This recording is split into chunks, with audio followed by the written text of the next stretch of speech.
My name is Vince McIntyre. I'm 67 years old. I left home because I didn't get along with my dad. And I got as far away as possible from family because of all the tragedies associated with my childhood.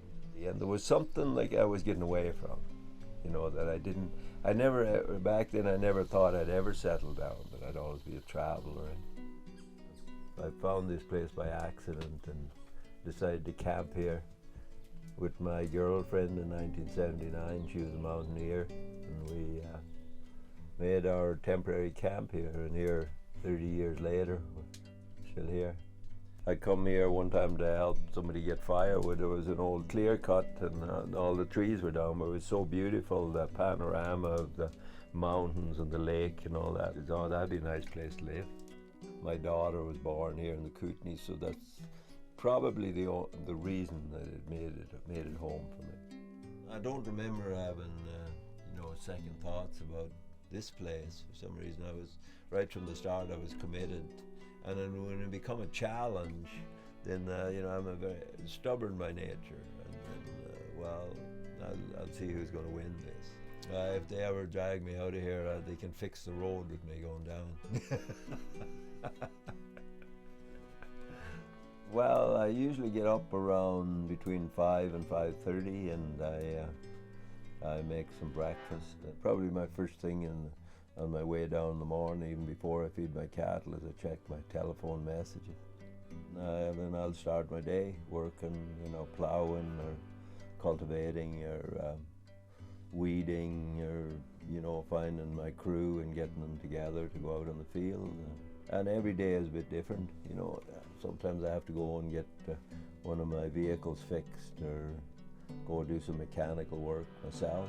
I rarely get home here before, at this time of year, before about 8:30 or so. My crops are simple. I grow a little bit of squash and beans too. And then I grow mostly winter vegetables for storage, like potatoes and carrots and cabbage and beets and so on, parsnips. It's a lot of work. Foolish. I'm getting old for long days of plowing, so my apprentices begin to do most of that for me. You might think that I spend a lot of time on my own, but I don't. My alone time is precious to me. But most of my connection with people is through the stuff I do. The people I work with have to become really important to me.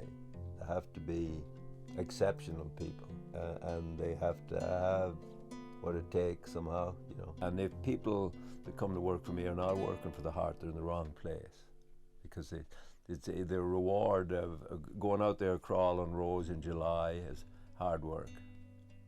I want people to come and work for me that aspire to do it themselves, that want to learn.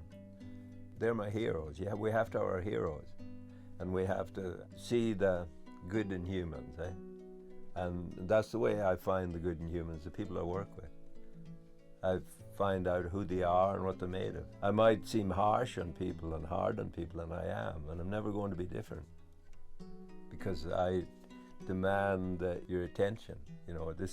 This isn't something that you might play at, because I don't play at it, I got run over with my horses and smashed up, and I got up and I kept doing it. The way I live isn't ideal. It has drawbacks, and I make the best of what I do have, and I enjoy my experience going out there every day in the winter. It's a good experience. I get to see the flats and the beauty of the natural world and the river flowing and the changes in the weather and the birds coming in the spring, and I see my cattle out there, and it's like going to visit them. It's almost better than living with them. I find that I have to get in the zone, eh? Like, if I take a day off, that's probably the worst thing for me, because then I get to think. I do too much of it already. The ideas I have and everything in the process of working are positive. But when I start sitting, then pretty soon, after about 2 days, I'm just waiting for the sky to fall. I have spent a lot of my time in them good years where, I was depressed about stuff and thought too much about what's happened to the world. And realizing that I'm helpless. If I don't have a tree planting job, what am I going to do? I'm getting too old for it, and I don't believe in it. When I started growing food, I come to realize that this is really important. To feed my family and my friends and people around me, and that over the years become an issue, become more important the longer I did, and I have better understanding of what's really happening, and how, and the whole idea that we have given up our power to do stuff. Sometimes we have to go back and, you know, take another trail, you know. Maybe that's where we're at. Maybe that's where the human race is at. To me, the biggest tragedy is that there's people today that they don't know why they're alive, that it's all about fun, and what we do is fun. I know people that are 40 years old and they're still babies. They're still like, they have this, you know, they treat me like a parent or something. You know, you should be over that. We have lost that concept of manhood and growing up and all that somehow, you know. That you don't have that extreme, whatever it is, to push you out in the world. At one time it was a young fella go to sea because he couldn't get along with his father, for instance. And that's natural. That's natural to be forced out of the nest, just like the grizzly bear beats up her cubs, send them away, you know, give them a good beating, and then you won't follow her around anymore, you know. I think that when you look at what industrial farming has done to people and made them so dependent. We might protest all that and think that we're defeated and so on, but it still works, eh? But if we want to get our power back and be able to do things for ourselves and not pay other people to live our lives for us, we have to be devoted. We have to learn stuff and stick with it. We have to, it will define our lives instead of us defining it.